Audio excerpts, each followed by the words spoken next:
Pathin Pathibu Nazala Tuni Kum Sangni Lasomni Esther Sunday Zinka Lopi Ta Emu Sawa Ipau Pathin Thangwat Umta Hen Esther Sunday Imu Takilhonin Pathin Thu Simdona Hinajing Kating Ahin Haptani Masa Zing Pita In Agor Saw Thilman Nam Tuichu Achoyjun Than Lamachun Ahungunahi Chin Than Kot La Kona Songchu Ta doa anom sa agamu ve chin asunga alunun ahile pakai Yesu longchu agamu tapo ve chin ahiti rahi chuchi a alungdon peta ovin pon awala wal la kisil mini akomawa ahungding thanin chin ama ho tiza a akuncha khet peta uchun chichi mini chun aza owa Atihol a ibola ahing naholoham ama hikoma tapoy athodo tai ama galilil gama laya naza owa ase mihim chapa hi mi ho khona pido te ding chule thingpela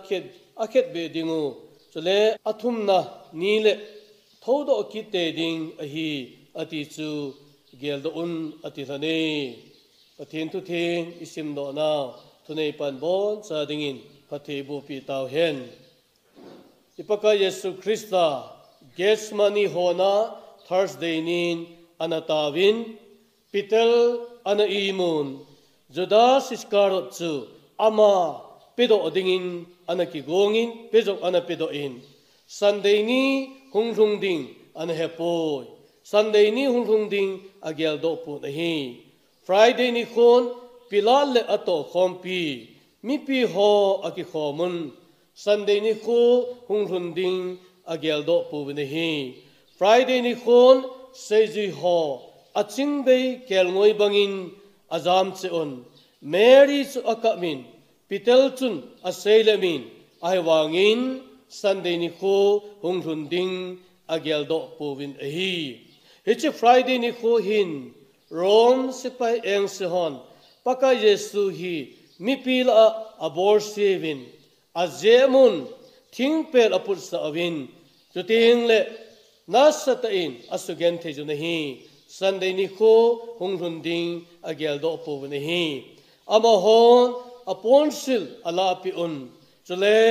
aluchunga lingluku aku peun Sunday ni kho hungrunding ageldo povnehi Hichi Friday ni ko hin paka Yesu mipila thingpela pun Calvary mola anakalin atasa akijemin alagaw aleng virgin hichi chu Friday ni ko bo hin Sunday ni ko hungrungding hi ti chu mipi hon anhe po hi hichi Friday ni ko hin wa noimi te chon set po in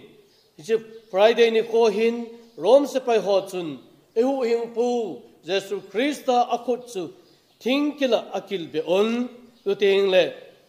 cross anadom sangun mi chon sit hol chon sit tunung pen danin anakoi javin amola chun anakhai sang taw le hi Pharisai ho akipa awin van meidi long ke ve hen lang hile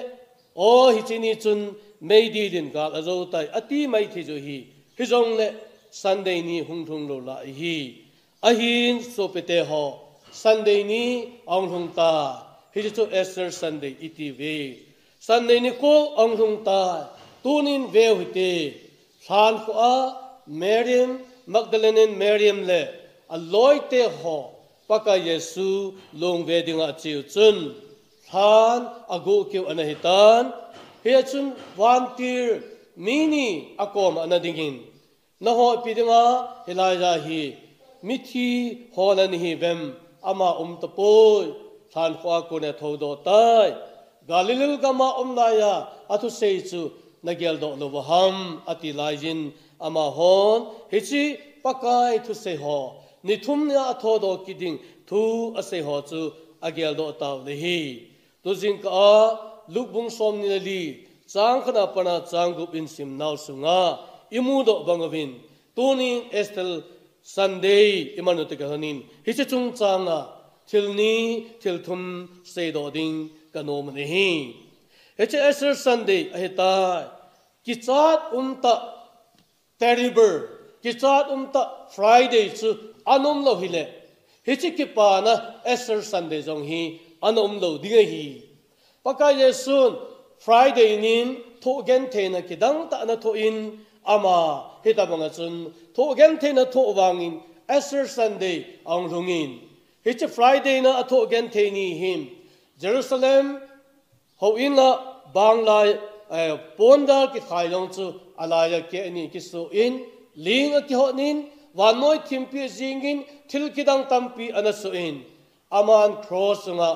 kapathin ibola neida la etam tinjong pakai koma anakigui chan ho Bible imu ni so pite ho ahin Easter Sunday ahung hi hin ama thina kore thodo ta thingpela ki khet bia chu kelngoi no hin a thingpela ki khet be hin awang Easter Sunday ni ahung thodo ni hin event na hile ama hi kelngoi no mai majin athodo tapon ama wang thupon lekha boy sung isim imu bangwin thupon bunga changa chun hichi upahol a khatchun juda phunga keipile David jungchu ati bangin hichi Easter Sunday ni hin ipaka Yesu Krista hi David phunga keipi chuteng le hita banga chu David junga kona juda phunga keipi in ong thodo tai pathin chu thangwat ta hen khana tuna Easter Sunday ya imu diwa he tho dei diwa seido nom kani chi pe ham tile hichini hi garzona nikho hi ama chu thana tapoi ama thodo tai Easter Sunday ni hin ehu hing pau Jesu Krista hin damun meidin aso sala than fu chu azo ai tai ama sun damuni chena diu lampi hozo sa ko dai ei tha do wa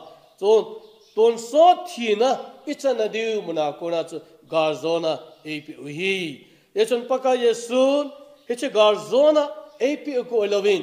ichon senam aingai da movin to tengle heche Easter Sunday Jesu Krista athodo na ni khong run ta gelana hin ama ni khatle ami thengte puiza wan lai zola hungki ding ehoi bon chawa ki khelwa pakai lamto a pakai koma ichi diu I ti jong hi emu sauni echon aman than khu zotan than khu akona thoki na chu emu sauta echon heche thoki na imu to kelana chun tuna igel do diwa de umchu ehon tunin achesa kumsangni masanga paka Yesu Krista thokit na nilopi ikipapi naw ni khuho imu bangwa hi ni khalle chasanga lopi zo a nang lakei ibon chawa ta sanchate ho pakai anga thokit na nilopi ta imu dingu in kho ki helding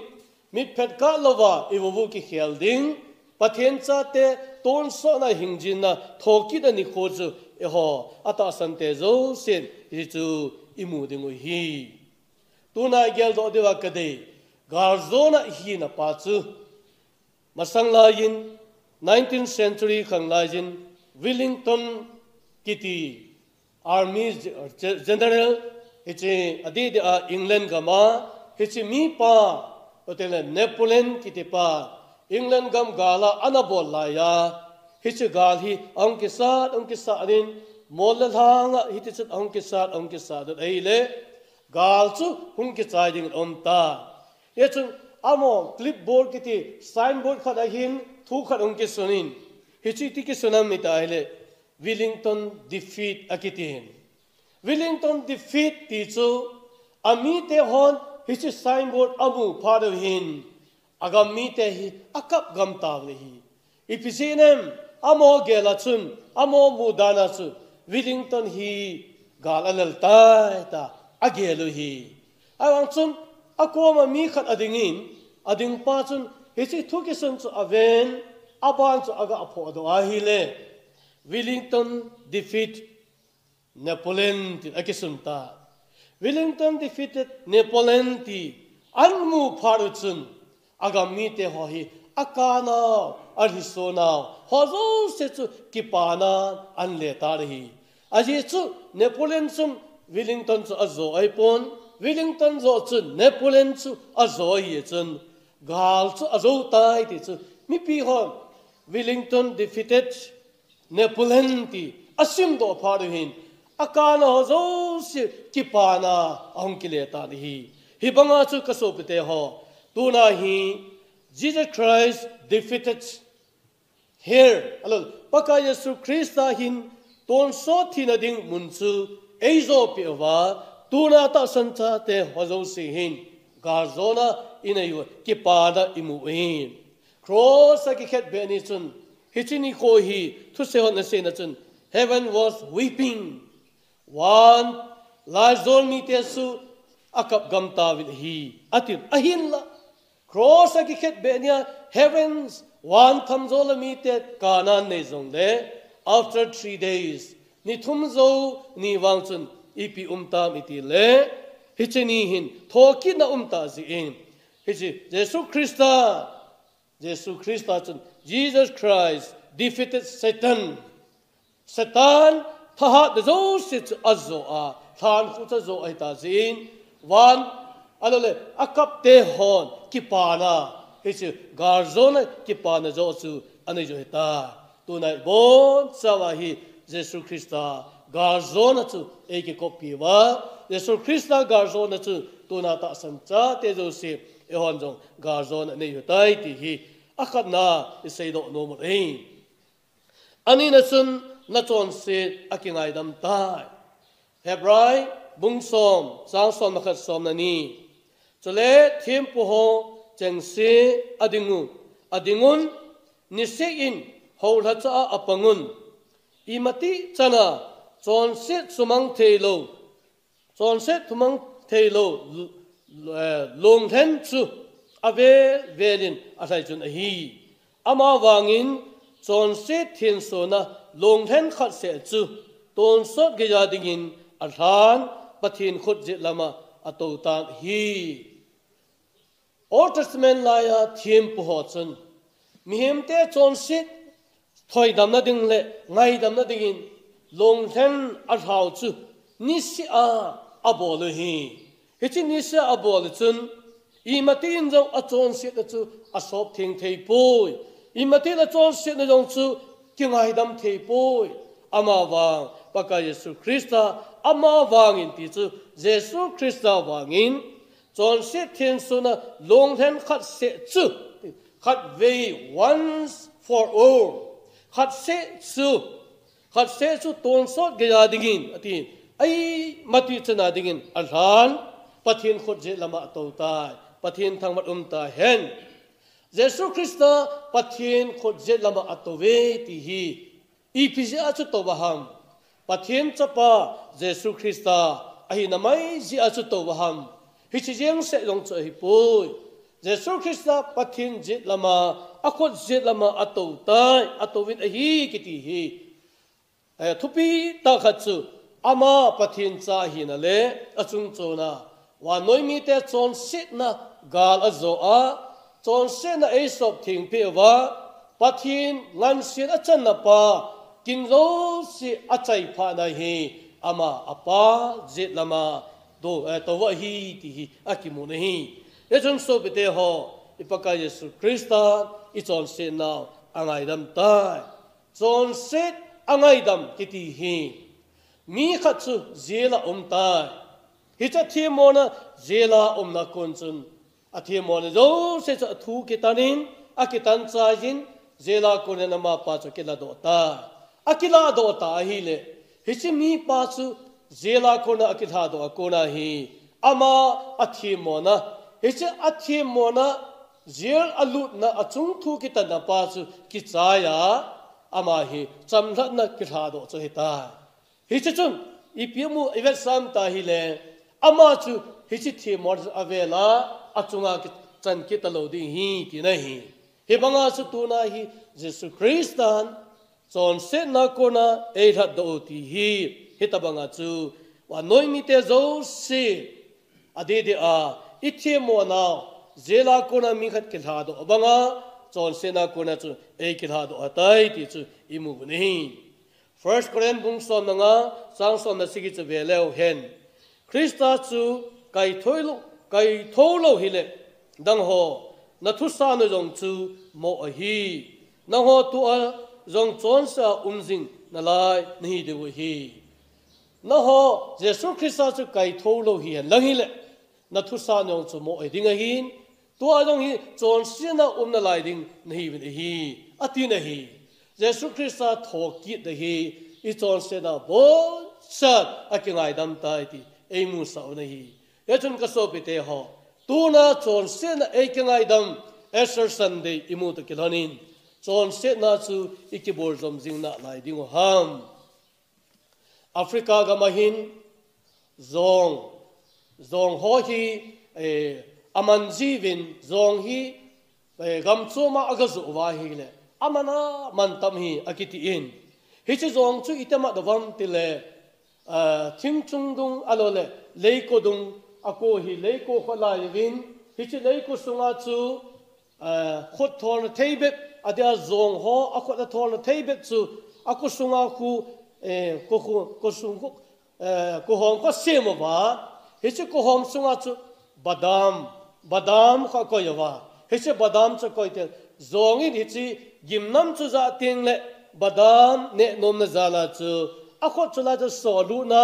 badam chula ting le akot hita ki tuma o den ji hi hi chi o den ting chu le mi ho hi chi wa da banga chu zong chu nom ta ki ma no wa hi chi zong chu mun cho ma hi agaz o wa sumla pa ho na ne ju hi tunin long ka so pite ho jesu christian I chon se na angai dam zo nung zenga zong hin mitam tain chon set na lama ikodo ithundu no win thi na lam pilama ikal song win hita bang hin ko emang na hi ai poi so pite ho jesu christa thodo kit na wang hin I chon se na ke ngai dam ai ta I pidinga mi theng pol sei bangin lung se na pun che na dinga I chon se zom jing na lai dinga ham chuti ponte ati banga chu krista thoki na gar zona le amingai dam na chon set ngai dam e chanwa kona hi ibon sawa tuna hi chamlat na gar zo ale ki para chamlat in khomang dingin pathinin ho e di ju nei ye chun tu ni kho hin kolasa bungthum chang kha chun ve leo hin ye chun nang ho krista to kai tho tha na hiu le pathin je lama to jing krista na chunglam thu jeng bo chu holun pathin je lama to jing krista na thulam chunglam jeng bo chu holun ale chunglam thu jeng bo chu holun tuna e hodinga ikisa lal pi niu thu pi pen ta hi krista ngai lu na leisit wanoi leisit na athu pha hello lai ho ko ma hesa ding it's Esther kipana Esther Sunday kipana garzona le chon set ngai dam na kipana dang sanga sungnung zo kipana thu pha hi wanoi mi te ko ma sei phong ding le heto sa ding in pathinin e ho e bang chan no ding to lai corona virus in damona mersuta ta ji in wanoi le si ade den ichen now India gamsung Manipur sung aloile wanoi le set mun tampi tunin koi macha chamla thei talovin en ina tikul khu min hin khu imang ta hi jenglo la sopite ho corona virus na zia yam tele na chun ei pha lo wa jong le ni khal le ho wang mihim hi hin khu hi ke chai tho ding ni khal la thi na chi chan tho ding hi corona virus yam tin na khata jong le hen na hi ta jong le hen ta asa thi na chu a chai na hi pon jesu christa thoki ta wanga hi ibon sawa pakai anga thoki ding hi bin hi che thoki na garzo na imu sa I pau pathin I thang ba jing de hi ye chun lungmon ki pe huitin christa thoki na chun e ki ko pi wa hi che thoki ta wanga chu ke jong thi jong leng hing jong leng pathin sa ka hi thô kít nó chú cắt chân đinh hi thô kít nó chú cây mà cái cắt chân hay ta ita sanava pathin kom ibel waile I mati sana mang tha lo ding hi nei yesun tunin obung mi thing te ho ai nai anole set boina zin ho in ki khomin wa choila sa khomin tau khomin pathin thungai khomin khom thei zong le hem ema namun sa hi yesu krista thokita thi nagal chei zo pi ta thanon ta pathin angsung nga bel che ding le pathin angsunga ama wa choya tol sot geya dinga hin na ko ehon pe tai ti ta sana kalsong dingin pakai min ikiti mo nei hichi bible isim do na lubung som ni li sunga even aile angkal song ho chu lunghi bo ta angkal song hi song chu ko nei ta do pe de tam ta lunghi mo ta hungwa hi be ai wangin pathin til bol the na chun song len ta ki koi chu akitang do ta ana wan til chut atang do ta ri tu na song ilung kham naw ilung gim naw song len pita ana ki koi banga ko ei ta do pe dam ta ingai to no ho zo se chu krista amata in ei do pe wa tu na pathin sa go lo dinga e ko ya ta ti mu ni jesu krista thodo na ki chung chang hin lasim hon hitin la nasim win across the chivena hile hitin na sabne hi because he live I can face tomorrow because he lives all fear is gone because I know he holds the future and life is toward the living just because he lives. Tin la na simovin ama ahin in I can face tomorrow ka khunung ding mazor si ka kimai to pizaveti ya chu e honjong Yesu Krista thina kon athodo jehin ton sot gam ilun nadiu ikimai to pizauta lehi pathen thangatum ta hen because he lives ama thina korin ahingta athodo na hi eho zo sedinga garzone son setkingai damna lopita chechanu hi athu thengai do zo setchunga papathin pathe bo pita hen amen.